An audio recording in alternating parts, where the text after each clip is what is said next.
Langkang na native na manok. Kaya ito pa yung tanglad luya.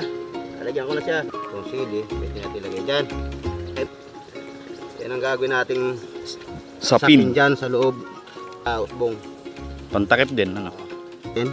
Yan, naku, sakto. Sibuyas. Ayan, kasangkapan niya na yan. Gana natin na pampasarap din yan sa kalangkang. Mabango yan eh, mabango yan. Basta Mabango. Yan. Sabaw. Lagyan ko na ng sabaw. Sarang na. Ay, luto na.